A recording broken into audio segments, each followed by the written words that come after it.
School number 27। Subscribe, like और share करें।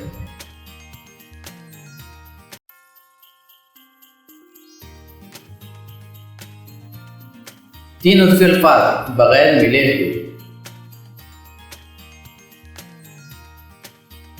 आइए इन तीनों उर्दू अल्फाज को पढ़ने की कोशिश करते हैं। ये पहला लफ्ज है अदब, वराक,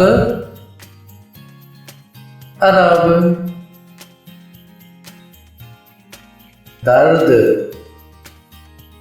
दाल, रोड,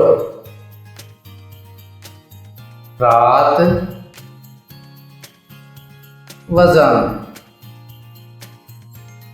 वार, जर्द, रोज,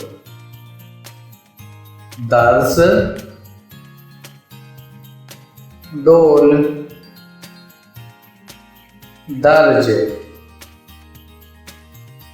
राज, अजल, वर्ण, जोर।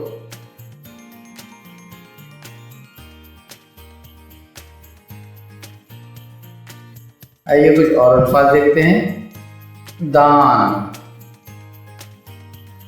रान,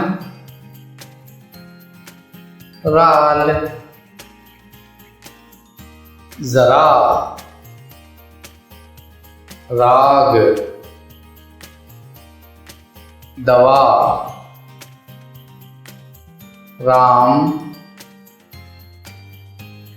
रो, जाद, होस, दाग, अदा।